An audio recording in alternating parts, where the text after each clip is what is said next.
Welcome to the Wheel of Time Diaries. I'm your host, King Crusoe. You can call me KC, and today is the second episode with regard to the book is in the other room for some reason, but it doesn't matter because I've been reading it on Kindle anyway. Crossroads of Twilight, book 10 of the series.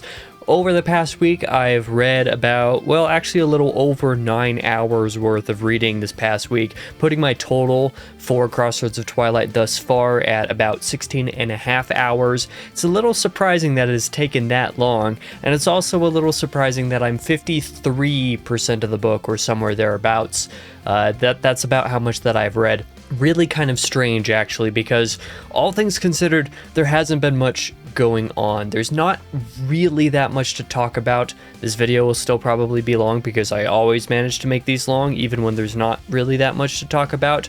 But it's a case where Crossroads of Twilight is definitely shaping up to be like sort of what I expected it to be, but also not as bad as people say. And I think that's because what I expected it to be was relatively little forward plot progression and movement in that way, a little bit less active drive in the plot, and thus far that has been true. But I was also expecting for like things to be like bad, you know, actively annoying and just bad content, like just straight up not good, for example. That's kind of the way that people talk about Crossroads of Twilight, and up to this point I would have to say I kind of disagree with that angle of the conversation, in that I don't believe this book is bad. Kind of spoiler free, my reading for the past week and kind of the whole first half of the book thus far, just general thoughts is I don't think Crossroads of Twilight is that bad, actually. In fact, I don't think it's bad at all. It's just slower, you know. It's Robert Jordan pacing in the sense that you have characters, they're going about their plot line, they have the things that happen in those chapters, and what's going on is fine. It is decent, you know, it's not great, but like it's not bad either. It's mostly just that it is bloated. And if there's anything bad about the book, it is, yes, that there's quite a bit of bloat basically every chapter, maybe only a couple of chapters in the book up to this point. And for reference, I've now read up through chapter 15 by now. We're going to be covering chapters 5 through 15 today. In the first 15 chapters and the prologue, there's not been more than maybe a couple of chapters maximum that haven't been noticeably bloated, where they've been at least a few pages longer than they strictly needed to be, for example. I would say that basically every chapter has had some of that bloat, and it was something where, you know, kind of like early in the series, basically all the way up until this specific book, when people would talk about long Robert Jordan chapters, I would be kind of confused. Like if you talked about the long prologues, you know, starting from Lord of Chaos onwards, that was more or less true, and you know, these last couple books is definitely true for him, but the chapters themselves were rarely ever that long. You know, in the hardcover only like 10-15 pages, maybe the longer chapters are like 20 pages or something like that. And yeah, that is pretty lengthy, but it's like an hour or less to read the vast majority of chapters in the Wheel of Time up to this point. Crossroads of Twilight has definitely had a longer average, however, where most chapters have taken like 45 minutes to an hour instead of like, you know, 35 to 45 minutes, where I feel like the average has kind of been with most of the past books. That rough math there might be a little bit off, but my impression is that Crossroads of Twilight was just a book that needed to have some of the words cut out, because up to this point the actual progression of the plot is fine. You know, there's not a whole lot of forward momentum, there's not a whole lot of that drive, but there's enough of it to be okay. And the bloat is mainly the only problem that it actually has. Like I said, each chapter just being a couple pages longer than it really needs to be. There have been a number of chapters this week specifically that we can talk about that were like, at least 2 of them, I want to say, that were over an hour long that did not need to be over an hour long, and several more that were in that like 40-45 minute range that did not need to be longer than a half hour, for example, for my reading pace. Where like the problem is bloat, not content. So in that way, I feel like come the end of this book, I might end up having kind of a weird take in regards to the book, but it makes me actually a little bit excited to talk about the slog in general once I'm done with it. Whether or not you believe it exists is irrelevant. When I'm done with Robert Jordan's output in the series later this year with Knife of Dreams, I'm going to talk about books 7 through 11, kind of the way that I did for the first 3 books and the next 3 books plus New Spring after that. I'm going to talk about these, 5 books, 7, 8, 9, 10, 11? Yeah, so these 5 books a little bit later in the year, and specifically the differences in quality of Path of Daggers, Winter's Heart, and Crossroads of Twilight is going to be a really, really interesting conversation to have. But for now, I suppose we could actually talk about the quality of the content, get a little bit more into spoilers this week. Reading chapters 5 through 15, the reason why I read all of this, even though it was definitely a longer portion of the book than I have been doing in any given diary for the last several diaries, going back at least for the last couple of books anyway, it was like 200 pages instead of more like 150, where it would have been a little bit more appropriate of a stretch. I read about 30% of the book this week instead of just barely over 20% like I did for last week's episode, but the reason for that was because there were just 2 major plot lines that I got through this week. Chapters 5 through 15 covered Perrin and Zareen's plot line for the first few chapters, and then you had Elaine's plot line for the next handful of chapters after that, plus 1 more chapter immediately afterwards that kind of is associated with that sort of Camelin stuff going on, and therefore I included it with Elaine's chapters. So really only 2 plot lines to get through today, so not a whole lot of stuff. Let's just kind of get into it, talking about the actual spoilers. So we will start off, of course, with chapters 5 through 8, which are the Perrin POVs, and then chapter 9, which is the Zareen POV. So I'll just lump all of these up together. Not a whole lot actually really happened, but I gotta say, I'm enjoying Perrin's POV more in this book than I did in the last book. Easily. That's largely because the last book, it was 6 chapters of nothing that did not need to be included in that book at all. At least in this book, there is actual progress on the train of, I don't know, progress, I guess you could call it, just to use the word again, that Perrin is on, just trying to get to Zareen, just trying to get to her and help her. We're basically like there. We actually see a little bit of a jump at that point. Starting with chapter 5, we shall see Perrin and co slowly gaining ground on the Shido Aiel, who have, of course, kidnapped Zareen and Morghese and some of the others that were with the group. They still aren't particularly close, but they're slowly gaining ground is basically what the group can tell at this point. Perrin does try communicating with a faraway wolf pack to get some sort of clues as to where the Shido actually are, get a little bit more on that front. He doesn't really get anything from them except from their warning him that the last battle approaches. I think they call it like the last hunt or something like that, where the wolves will be involved with the last battle to some degree. They are destined to be there, something that Perrin's not entirely sure why they are, but he knows that they are, and that's basically all that this wolf pack tells him in this scene. It's just like, oh, the last battle's coming, basically. Perrin's like, okay, that's not what I wanted to know, but thanks anyway. That was all that happened in that scene, so I guess this is just kind of, ramping up these last handful of books as the last battle comes, like letting us know that the focus of the series is going to be on the last battle itself here. Probably pretty soon, I would say by the time we're hitting book 11, there's going to probably be a pretty big shift in direction, like active focus. That's my anticipation anyway. The next scene of chapter 5 sees Bauer and Saland, I don't even know the way these names are pronounced. Bauer and Saland see Perrin early in the morning, one morning as Perrin gets up, kind of preparing to go about the day trying to chase after the Shido Aiel. Saland informs Perrin that Massima apparently has riders going to Amadisia at times, so even though they're kind of traveling a little bit, Massima, the prophet of the dragon, is apparently still got contacts going on with Amadisia and some of the country behind, Not entirely sure why. It's kind of a mystery why that could be a thing, unknown reasoning for that.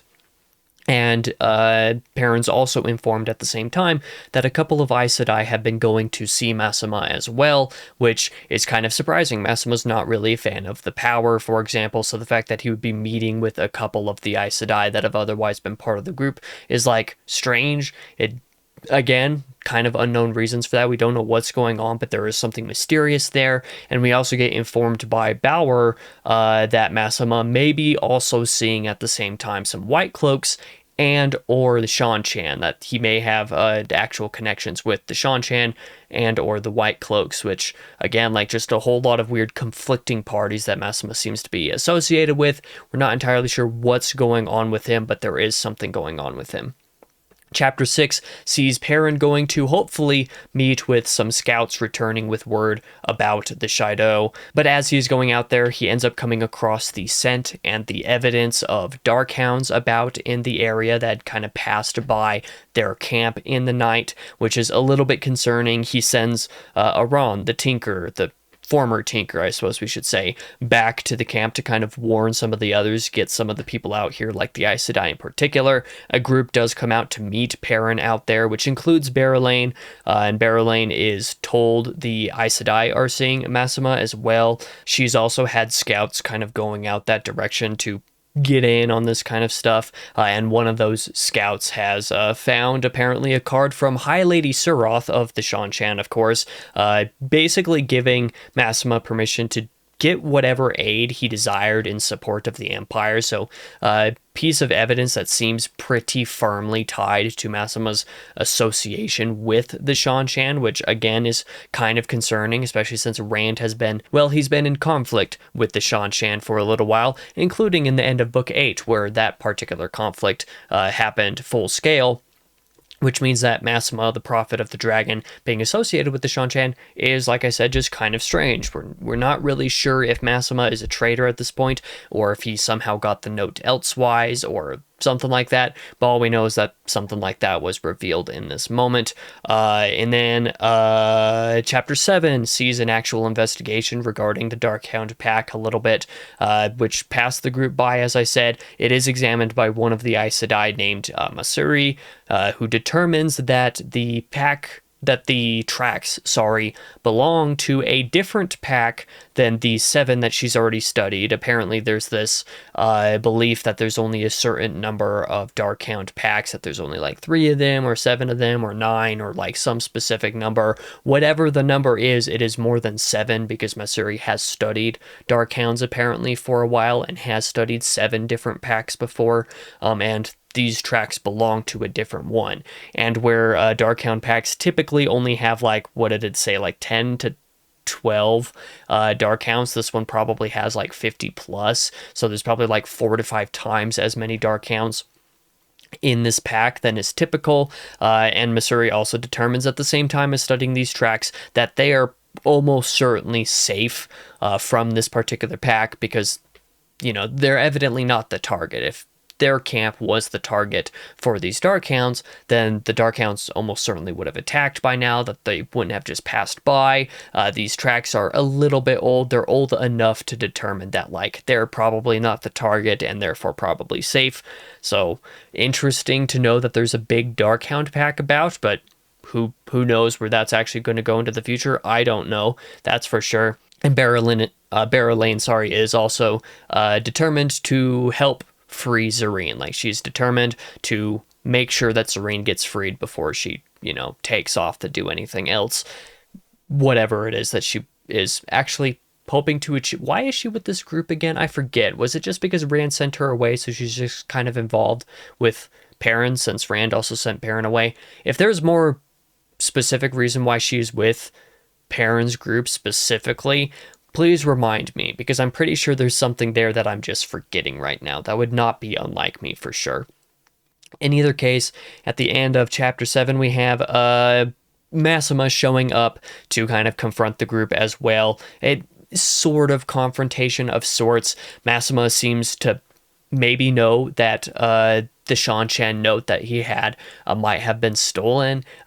This is just kind of an inference that Perrin is making. Like, maybe this is a thing. He might know about this, but again, it's kind of unclear up to this point what that is about.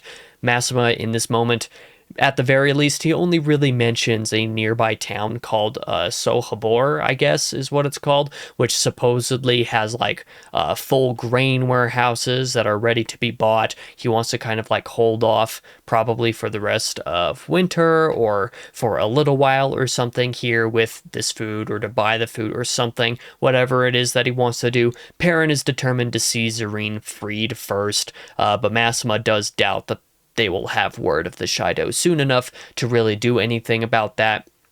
So there's a little bit more of the suspicion in the chapter, kind of politically speaking, between like Perrin and Massima. Like, why is it that Massima wants to stay behind so bad? Is it because of the connections with the Shanchan? Is it because of, whatever else is he might be meeting with in Amadicia? Is it because of the White Cloaks? Like, what is this particularly about? Again, we don't really know. But moving on to chapter 8, Elias and Elienda return from scouting, about to try to find the Shido. They have word of the Shido clan, and they're a little bit of a ways off, but they are encamped basically around a town that they have decided to capture relatively nearby. I forget the distance. I want to not that horribly far away from them, but they have a far larger force of people than Perrin could hope to engage with, at the very least. So like, whatever it is they've got to do to free Zareen and all of the others, they definitely can't just go in guns blazing, so to speak.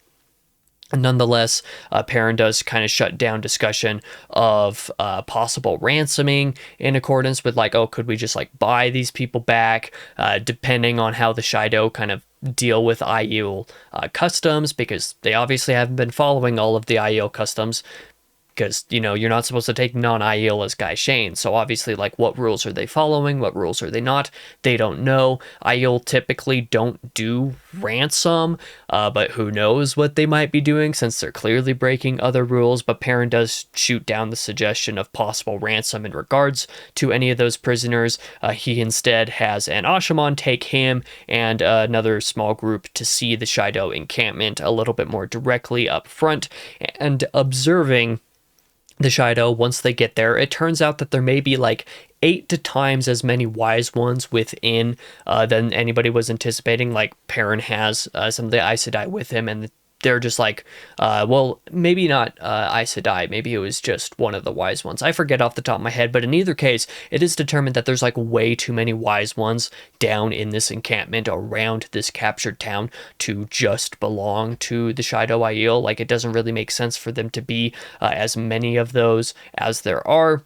But there are nonetheless. Perrin also observes on the far end of the town an aqueduct that may be able to be a good attack point, since, that's kind of where everybody gets their water from in this region.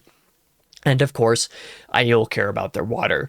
Suddenly, Perrin does see an image of Rand and Nynaeve kind of cleansing the taint in that scene from the climax of Winter's Heart. They sees them in his mind, a little flash, I guess what you want to call the chapter title, whirlpools of color, them in his head. He sees them in his head doing the cleansing of the taint, and Ashaman and Aes Sedai are suddenly very worried in this moment as well, up on the ridge, just like the sheer amount of channeling. They're concerned about that. It seems to be really concerning for obvious reasons, but Perrin says that they just need to ignore all of that going on, and requests, I might have this unclear, it seems like he requests for prisoners from the Shido to be brought to him for questioning. So like some of his people to sneak down and capture people and bring them to him, probably to get like intel related to like Zareen and the other prisoners or something like that, is my guess. Not entirely sure, but that's kind of the impression that I got. And that ends Perrin's POV here. That moves us into chapter 9, which was a little bit longer, and even though it still didn't need to be as long as it did have a little bit more going on. Chapter 9 is from Zareen's POV from inside the camp. We kind of get some reminders of the political tensions kind of going on within the Shido clan. Of course, we have the chapter title is called Traps, and apparently there's like 3 angles of traps in accordance to Zareen and the others trying to escape, and some of these are related directly to some of those political tensions. Of course, the wise ones demand for these prisoners, Zareen and Morghese and one other, Alliandre, of course, the Queen of Ghealdan. The wise ones demand for them to report on the doings of Savannah. Savannah takes particular interest in the 3 of them directly, making it kind of hard to do really much of anything. They're a little bit higher on the ranks as far as Savannah's servants, her guy Shane specifically, are concerned. And then there's also the fact that Galena, who in Winter's Heart, like one of the only things that really happened was these prisoners met Galena with the Shaido. Galena has them all snared as well, kind of in her own plot, tasking them with stealing some things from some of the wise ones, particularly, what's her name, Tharava, for some reason. Still not entirely sure what's going on there, but there's something going on there. And she has them doing this under threat of revealing their plans to escape to some of the wise ones, which of course would be not optimal. So then we get to see some scenes of like many of the wise ones being transfixed by the cleansing of the taint, the same way that the Aes Sedai and the Ashaman were in the last chapter, and this big moment of this insane amount of channeling going on leads Tharava to insist that moving past the mountains into the east, just continuing to move eastward, would probably be a good idea to get away from whatever that power is. But Savannah insists on the other end, that staying where they are until Winter's End is probably the best way for them to go instead. And so that's kind of the determination that's made. In this chapter, Zareen and Alliandre and Morghese are tasked with doing some laundry for Savannah. Sorry, just so many names. It's hard to circle through everything so quickly. Zareen is nearly assaulted by a man trying to get to the laundry place. Very nearly concerning scene going on there, but she is saved in the last moment by an Aiel named Roland, and apparently Roland was the Aiel that captured her in the first place back in like the end of Path of Daggers, early Winter's Heart, depending on how you determine that plot line to be split.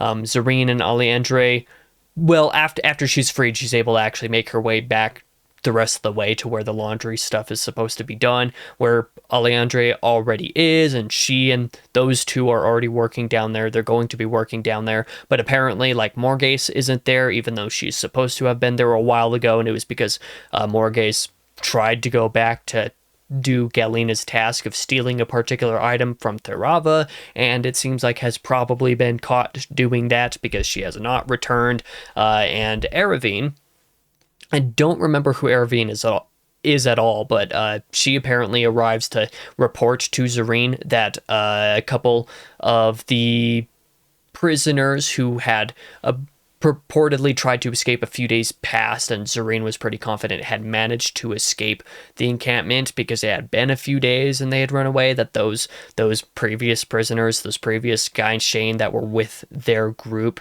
have been returned to the camp, that they were caught having tried to escape, and Eravine for some reason swears fealty to Zareen and promises to help them all escape if she can also come with them. Not entirely sure what's going on here, but there's something going on there, and Zareen accepts that, of course, so we'll probably see a convergence of these two plot lines here at some point.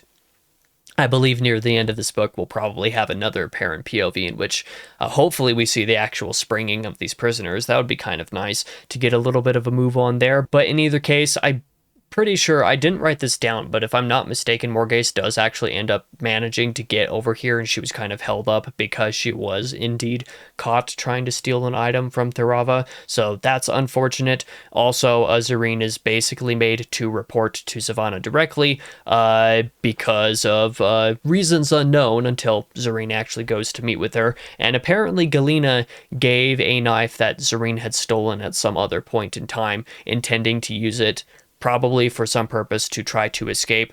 Zareen's knife was kind of known about by Galena, and Galena gave the knife to Savannah and reported that, like, Zareen had been potentially trying to escape, that sees Zareen punished a little bit, and she's again like saved to some certain degree, like from the worst of this punishment by Roland again, who seems to be making like a romantic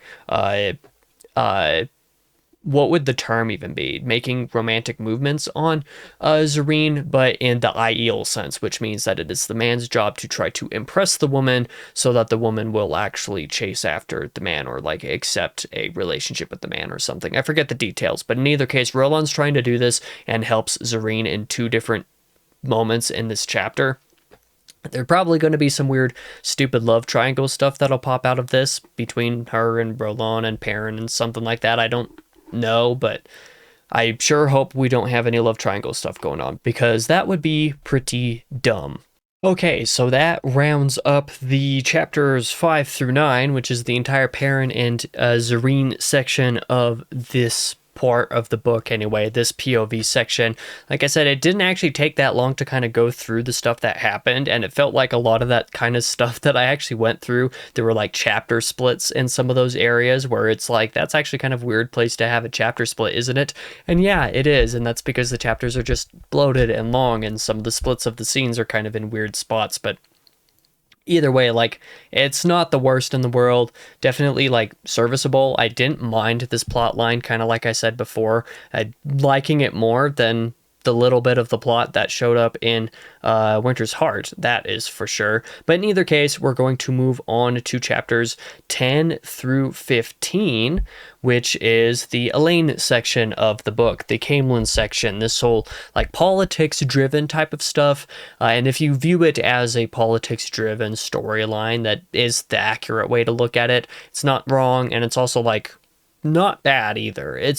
It's weird because there's not enough active drive, there's not enough tension in the politics for it to really be great, but it's also like fine. Like, I get what it's doing, I get where it's trying to go, it's doing what it's doing successfully enough, but again, there's not quite enough tension there for it to be like genuinely great political content, but it's fine enough, I suppose, so we'll just go ahead and start. Chapter 10 sees Elaine having been traveling around Camelin, traveling around Andor in general a little bit recently, with Avienda and some others, of course, in a group, a bodyguard of sorts, traveling about Andor, recruiting, essentially, like, kind of tangentially recruiting for her defense forces, and also to kind of just be around for people in Andor to see her as an implicit form of like support for her vying for the throne, hoping to spread some of that awe, that majesty, that comfort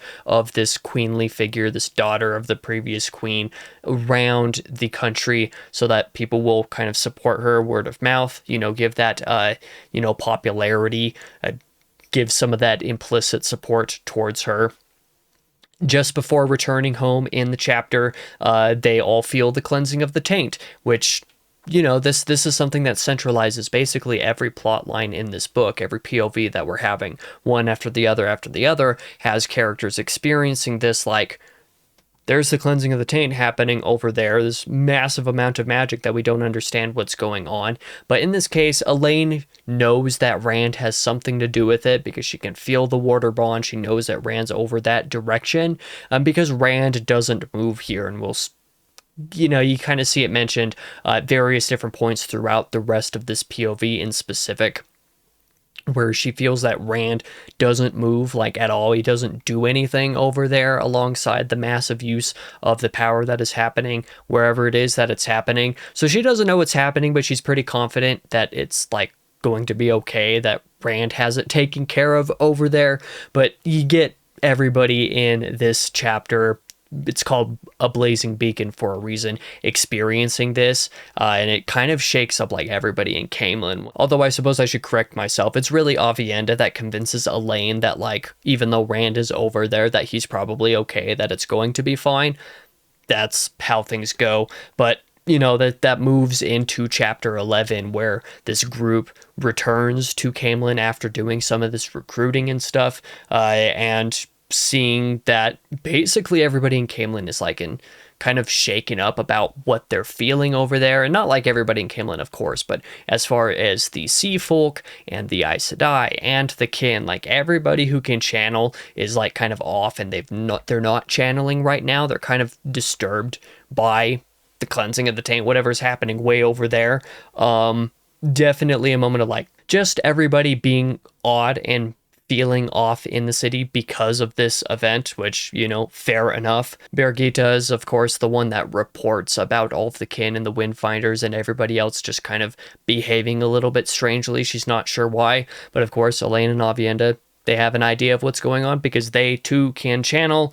The Aes Sedai also wish to make plans to flee in this chapter. They're so unsettled by what's going on that they just straight up want to flee, just in case this whoever is channeling this massive amount of the power comes for Camelin. But this is the moment where Elaine's able to like deny them being able to leave. It's like, no, don't leave. They're not going to come to Camelin. It's staying right where it is. Will be fine. Just ignore what's going on over there. It'll be fine. Even though, like, Elaine's still not really able to know that that's true per se, but, you know, like we said, she kind of feels that Rand doesn't move. Nothing really changes as far as like the warder bond with Rand goes. So like she's pretty confident at this point that like nothing bad's going to happen. And that's what she says in chapter 11. It is also reported to Elaine in this chapter that in her absence, while she was out with Avienda, kind of, you know, out and about Andor, that Mellar, who is of course the captain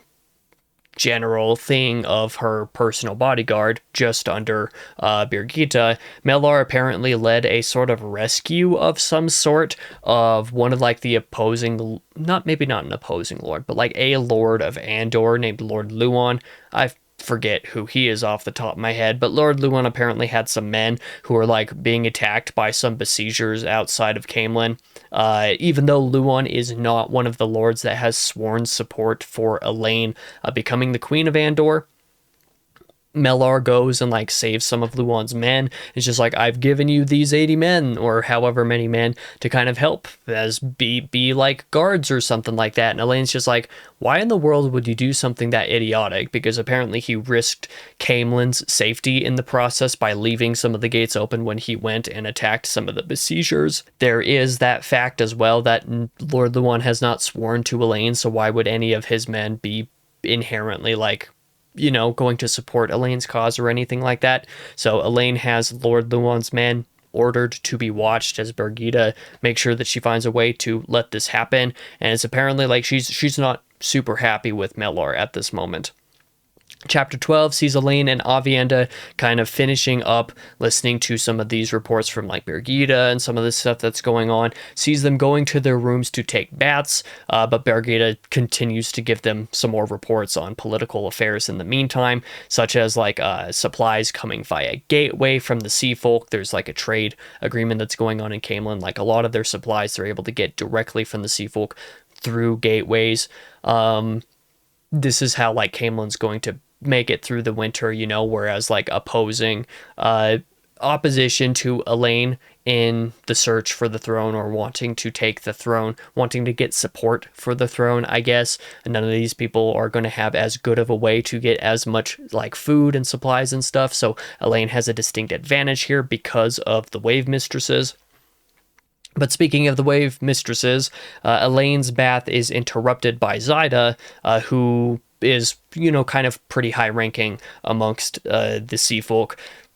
Apparently Zaida has learned that the actual mistress of the ships has been killed, and that all of the other Wave Mistresses must meet together to raise a new one, a new mistress of the ships. And that's what Zaida wants to go do. She's hoping that she'll be raised up to be mistress of the ship as well. And she insists on taking all of the Wave Mistresses that are already currently in Camelin with her. So you have some, you know, kind of political back and forth, like an agreement, a bargain that has to be made between Elaine and Zaida. And the two of them kind of agree on basically the following: that Zaida demands for the 20 Aes Sedai teachers for the Sea Folk are to be given to her, because she was expecting for this to be a thing, and she was promised this, I guess technically by a couple of the other Aes Sedai that were made that agreement in Rand's place like a couple books ago, if I'm not mistaken. That's probably when that happened.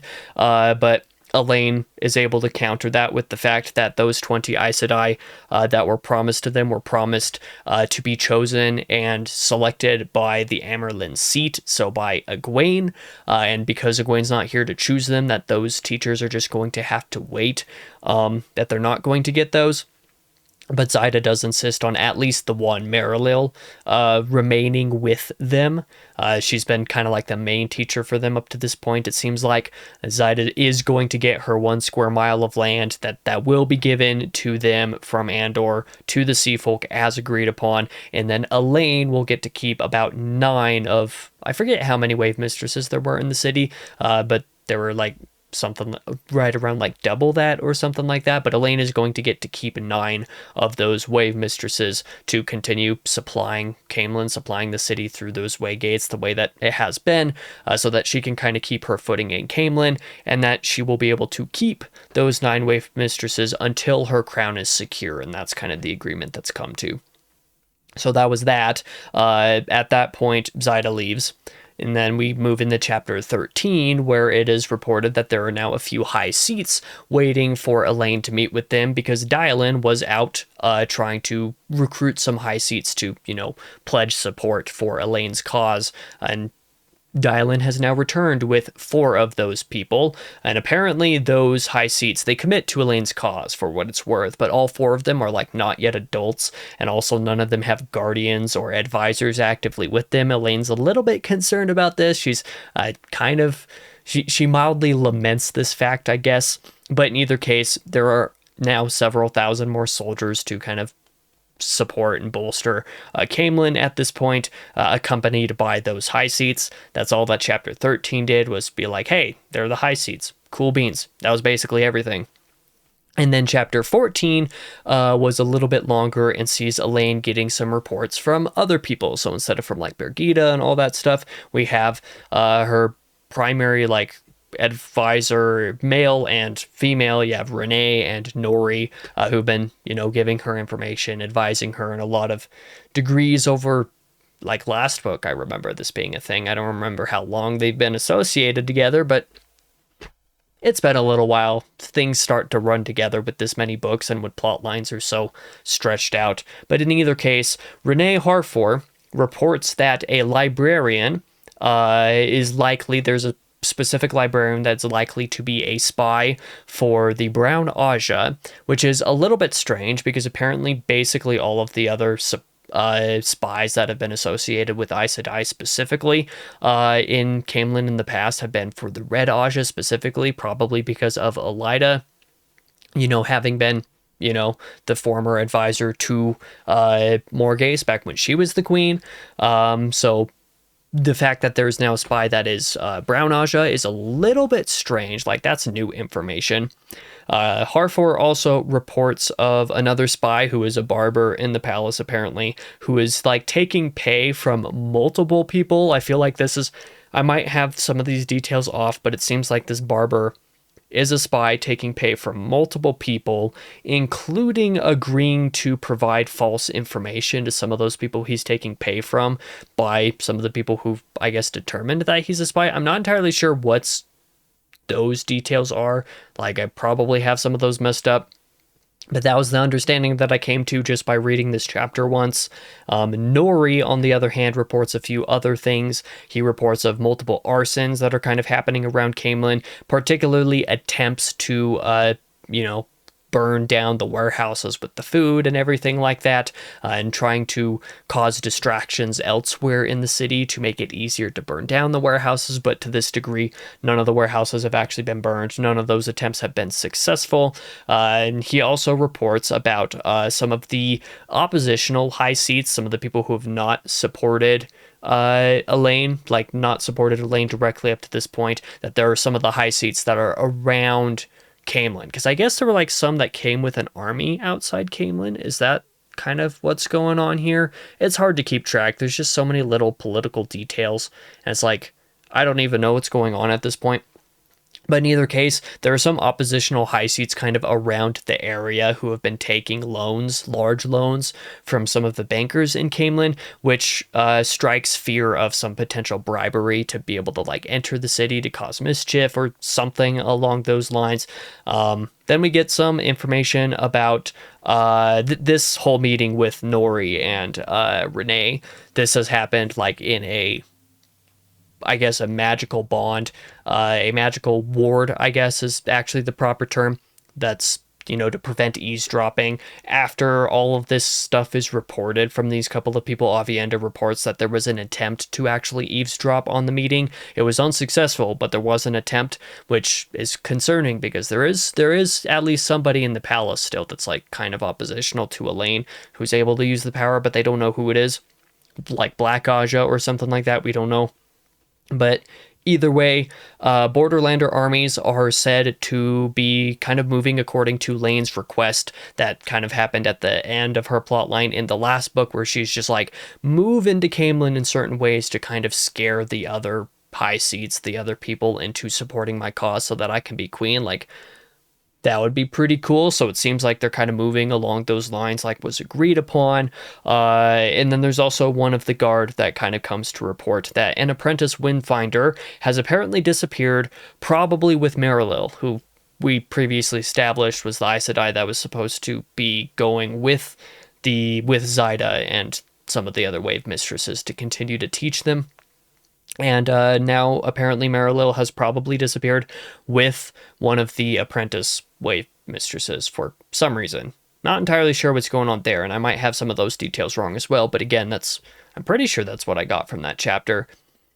Anyway, moving on, Elaine is now inspected at the very end of the chapter by one of the wise ones to kind of determine like her health and being pregnant. Of course, like her pregnancy has kind of been like a side tangent, a tangential plot point to all of these chapters. It's kind of gone all the way through, but it's more of a side thing. It's not like the primary focus of what's going on until this particular portion of the scene in chapter 14 where she's inspected by a wise one, and it is determined that she's not just pregnant with one baby, but that she has two.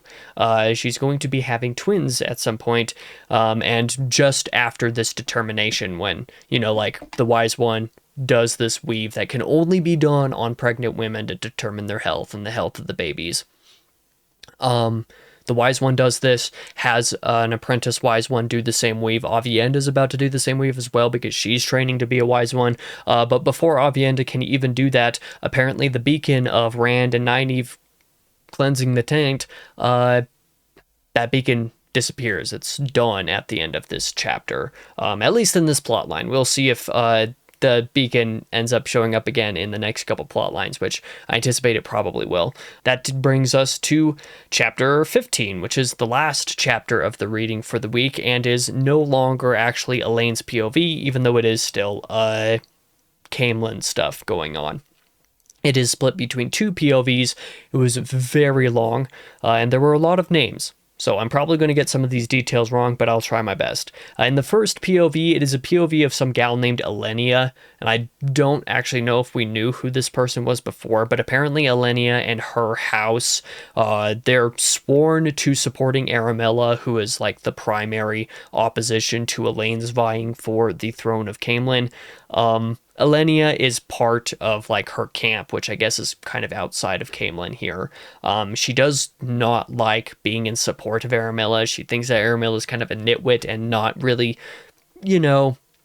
fit to be on the throne, but she's also not really a fan of the Trekins. I guess she wasn't a fan of Morghese and therefore isn't really a fan of Elaine either. She sort of wants to try to become queen herself, so she's like trying to plot some way that she can like escape the folds of being committed to Aramella, I guess is what she's trying to do. She seems to have a sort of pact with another one of the high seats. I think another one of the high seats. I don't know if he's a high seat or not, but called Nan Aran or something like that. He's a man who must pledge support for Elenia's claim to the throne if he also wants to leave Aramilla's camp with her, because I guess Nan wants to leave Aramilla's pledge alongside Elenia, but in order to do so he has to pledge for Elenia, I guess is kind of an agreement that these two have come to. Some dope of a character named Nason also thinks of Elenia as like his betrothed for some reason, even though she's married to some other dude. At the end of her POV, she kind of makes the determination that if she wants to get what she wants in regards to Caemlyn and the throne, that she's going to have to kill both Nason and Aramilla. Not sure why, but like, it was a good scene nonetheless. It wasn't a bad scene anyway. Then the next scene sees us take, David Hanlon's, or Millar's, POV again, where he goes to meet his master, who is of course Cheyenne. And he is apparently followed by somebody in part of this chapter who he kills as a result. There's somebody that was following him, and I don't know why. Not really sure what's going on there. Maybe that was like somebody tasked by like Birgitta or Elaine or something to keep tabs on what this guy's doing, but he kills this person anyway. Don't really know what's going on there, but it's something that happened. I guess it's notable enough to say like, hey, this happened in this scene. I have no idea what it's actually referencing or what importance that will serve, but pretty typical for Robert Jordan to do that kind of thing. Either way, he does reach Cheyenne's place, and upon reaching it, he finds that Cheyenne has kind of been meeting with some of her other Dark Friend folk, other people who serve her, and also some Dark Friend nobles, including that one that has been killed here, that's been poisoned by Cheyenne in a meeting just now, and that's concerning, but don't know who this guy is at all, but it happened. She killed a Dark Friend noble here for some reason.